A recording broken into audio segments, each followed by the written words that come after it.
Aliran-aliran dalam pendidikan. 1. Pengertian dan fungsi lingkungan pendidikan. Lingkungan pendidikan adalah tempat berlangsungnya proses pendidikan. Secara umum, fungsi lingkungan pendidikan adalah membantu peserta didik dalam berinteraksi dengan berbagai lingkungan sekitarnya. Lingkungan pendidikan pertama dan utama adalah keluarga.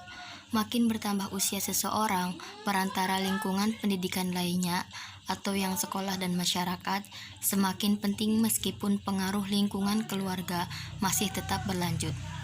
Berdasarkan perbedaan ciri-ciri penyelenggaraan pendidikan, maka ketiganya sering dibedakan sebagai pendidikan informal, pendidikan formal, dan pendidikan non-formal.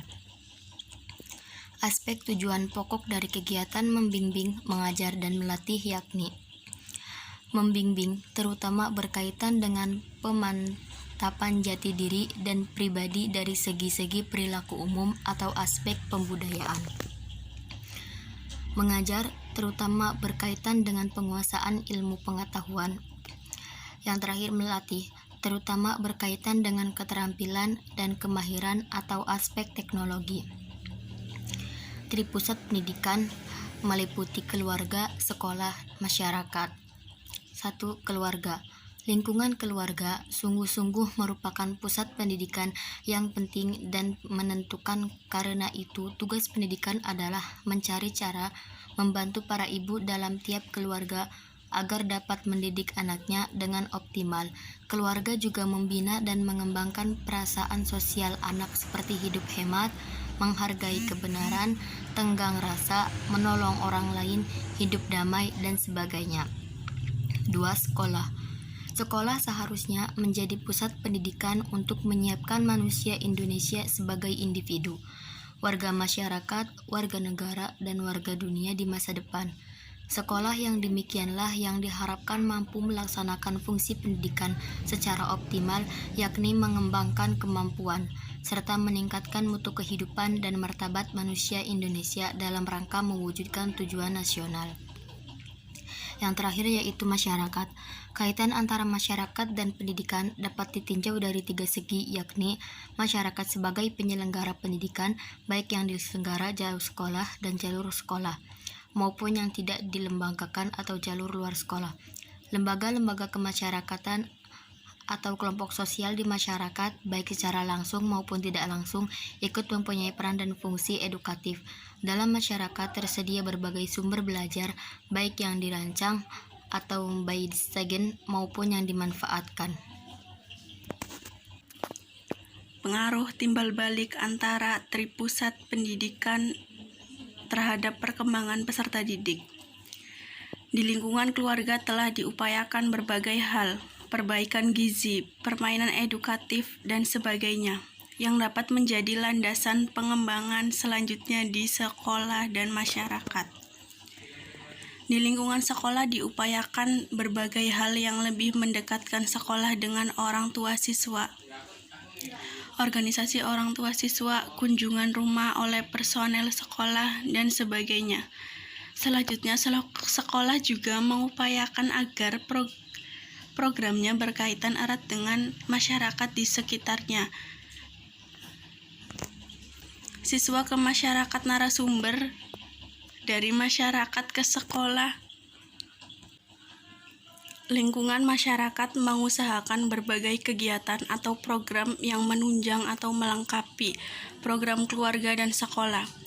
Dengan kontribusi tripusat pendidikan yang saling memperkuat dan saling melengkapi, itu akan memberi peluang mewujudkan sumber daya manusia terdidik yang bermutu.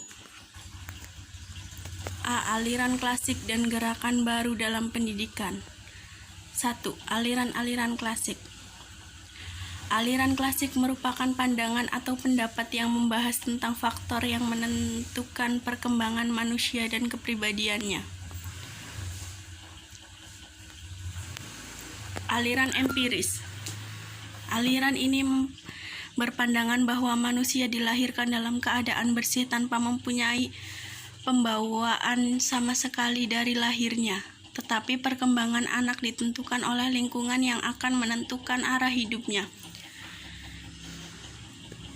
Aliran ini disebut juga dengan tabula rasa, yang berarti anak lahir seperti kertas putih yang masih kosong dan dapat ditulis sesuai dengan keinginan orang yang akan menulisnya. Aliran ini dipelopori oleh John Locke. Aliran ini bersifat optimis terhadap pendidikan. B. Aliran nativisme. Menurut pandangan aliran ini, manusia dilahirkan telah mempunyai pembawaan, baik atau buruk. Pembawaan ini tidak dapat diubah ke arah lain oleh lingkungan atau pendidikan. Aliran ini dipelopori oleh Schopenhauer. Pandangan aliran ini bersifat pesimis terhadap pendidikan untuk bisa mengubah anak ke arah lain selain dari pembawaan yang dibawa sejak lahir.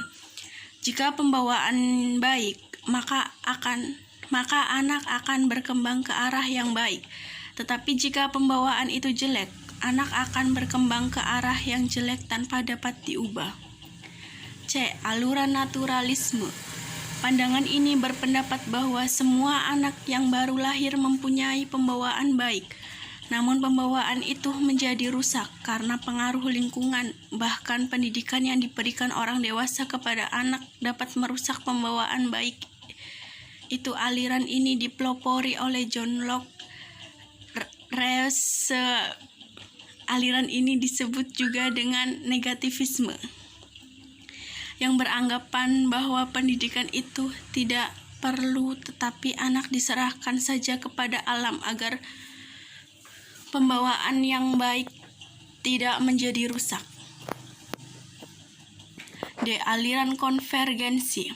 Aliran ini berpendapat bahwa perkembangan anak dipengaruhi oleh pembawaan dan pendidikan. Bakat yang dibawa sejak lahir tidak akan berkembang dengan baik tanpa dukungan yang sesuai untuk perkembangan bakat itu. Sebaliknya, lingkungan yang baik tidak akan menghasilkan pendidikan yang optimal kalau tidak ada bakat yang kuat. Aliran ini dipelopori oleh William Stern, yang mempunyai pandangan positif terhadap pendidikan. E. Pengaruh aliran klasik terhadap pemikiran dan praktek pendidikan di Indonesia. Meskipun peranan pandangan empiris dan nativisme tidak sepenuhnya ditolak, tetapi penerimaan itu dilakukan dengan pendekatan efektif rasional, yaitu diterima sesuai dengan kebutuhan.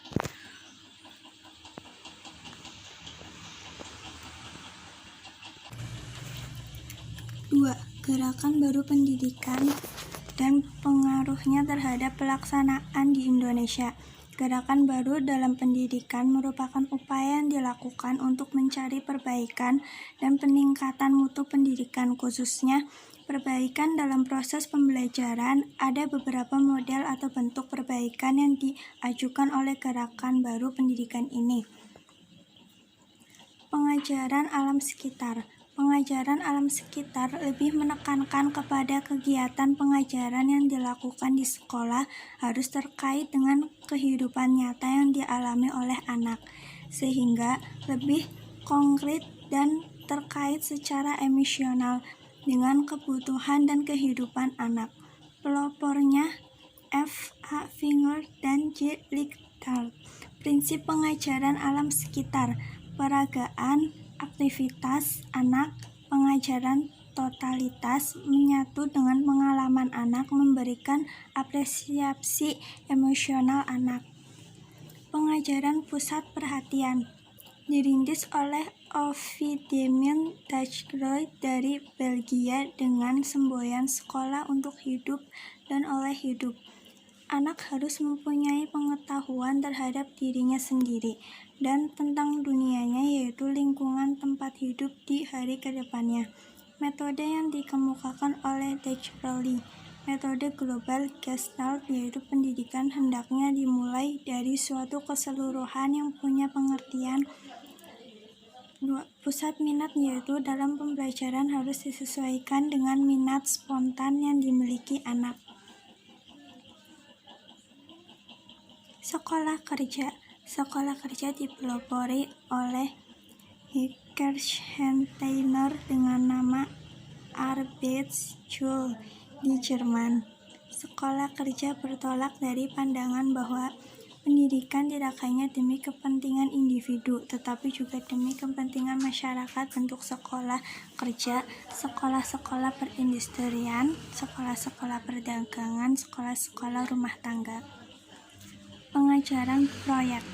Konsep pengajaran proyek diletakkan oleh John Dewey dan dilaksanakan oleh Kirkpatrick. Dalam pengajaran proyek, anak bebas menentukan pilihannya, jenis pekerjaan, merancang dan memimpin kegiatan proyek. Proyek yang ditentukan sendiri oleh anak akan mendorong mereka untuk mencari cara pemecahan masalah yang ditemui secara aktif sesuai keinginannya. Mata pelajaran tidak terpisah antara satu dengan lainnya, tetapi didasarkan atas keperluan pemecahan masalah. Pengaruh gerakan baru dalam pendidikan terhadap penyelenggaraan pendidikan di Indonesia. Kajian tentang pemikiran-pemikiran pendidikan pada masa lalu akan sangat bermanfaat untuk memperluas pemahaman tentang seluk-beluk pendidikan, serta memupuk wawasan historis dari setiap tenaga pendidikan. B. 2 aliran pokok pendidikan di Indonesia. Perguruan Kebangsaan Taman Siswa. Taman Siswa didirikan oleh Ki Hajar Dewantara tanggal 3 Juli 1922 di Yogyakarta. Ki Hajar Dewantara lahir di Yogyakarta tanggal 2 Mei 1889 dengan nama Suwardi Suryaningrat. Asas dan tujuan Taman Siswa. Asas Taman Siswa. Setiap orang berhak mengatur dirinya sendiri mengingat tertibnya persatuan dan perdamaian atau sistem Among. Pendidikan yang diberikan hendaknya dapat menjadikan manusia yang merdeka. Pendidikan didasarkan atas keadaan dan budaya bangsa Indonesia. Pendidikan harus diberikan kepada seluruh rakyat tanpa kecuali. Bekerja sesuai dengan kemampuan dan kekuatan sendiri, memikul beban belanja sendiri atau hemat. Pendidik harus mendidik dengan sepenuh hati, tulus, dan ikhlas. Tujuan Taman Siswa sebagai badan perjuangan kebudayaan dan pembangunan masyarakat tertib dan damai, membangun anak didik menjadi manusia yang merdeka lahir batin, luhur akal budinya, serta sehat jasmaninya, untuk menjadi anggota masyarakat yang berguna dan bertanggung jawab. Asas dan tujuan Taman Siswa. Asas Taman Siswa, setiap orang berhak mengatur dirinya sendiri mengingat tata tertib persatuan dan perdamaian sistem. Terus, pendidikan yang diberikan hendaknya dapat menjadikan manusia yang merdeka. Selanjutnya, pendidikan didasarkan atas keadaan dan budaya bangsa Indonesia. Pendidikan harus diberikan kepada seluruh rakyat Indonesia tanpa kecuali, bekerja sesuai dengan kemampuan dan kekuatan sendiri, memikul beban belanja sendiri. Pendidikan harus mendidik dengan sepenuh hati, tulus dan ikhlas. Tujuan Taman Siswa sebagai badan perjuangan kebudayaan dan pembangunan masyarakat tertib dan damai. Terus, membangun anak didik menjadi manusia yang merdeka lahir batin, luhur akal budinya, serta sehat jasmaninya, untuk menjadi anggota masyarakat yang berguna dan bertanggung jawab. Selanjutnya, upaya-upaya pendidikan yang dilakukan Taman Siswa. Pertama, menyelenggarakan tugas pendidikan dalam bentuk perguruan tinggi dari tingkat dasar hingga tingkat tinggi, baik bersifat umum ataupun kejuruan. Kedua, mengikuti mempelajari perkembangan dunia. 3, menumbuhkan lingkungan hidup keluarga Taman Siswa. 4, meluaskan kehidupan ketaman siswaan di luar lingkungan masyarakat perguruan. Kemudian hasil yang dicapai. Taman Siswa telah tampil sebagai pelopor persatuan dan kesatuan Indonesia berdasarkan asas kebangsaan dan kebudayaan Indonesia. Seperti diketahui, persatuan dan kesatuan itu sangat diperlukan oleh setiap bangsa yang Bhinneka Tunggal Ika seperti Indonesia. Ruang pendidikan INS Kayu Tanam. INS Indonesia, susah banget bacanya, didirikan oleh Muhammad Syafi'i pada tanggal 31 Oktober 1926 di Kayu Tanam. Kemudian Muhammad Syafi'i lahir di Natan, Kalimantan Barat dan dianugerahi gelar Doktor Honoris Causa dari IKIP Pandangan tahun 1968. Asas dan tujuan ruang pendidikan INS Kayu Tanam. Asas pendidikan INS Kayu Tanam: yang pertama, berpikir logis dan rasional; yang kedua, keaktifan dan kegiatan; yang ketiga, pendidikan masyarakat; yang keempat, memperhatikan pembawaan anak; yang kelima, menentang intelektualisme.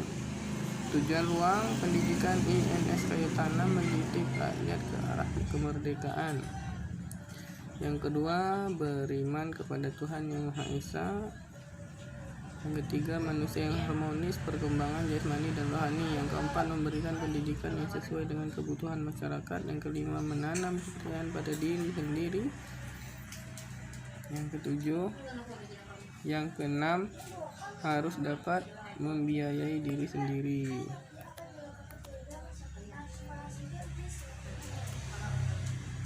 Kemudian usaha-usaha ruang pendidikan INS Kayu Tanam. Yang pertama, menyelenggarakan berbagai jenjang pendidikan seperti ruang rendah, ruang dewasa.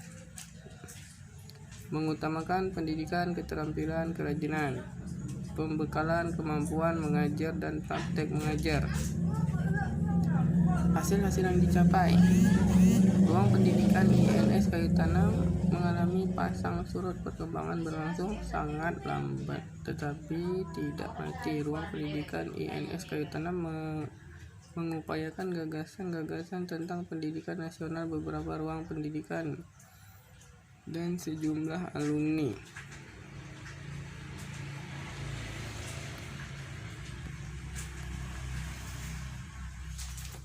Mungkin hanya itu saja yang dapat saya sampaikan.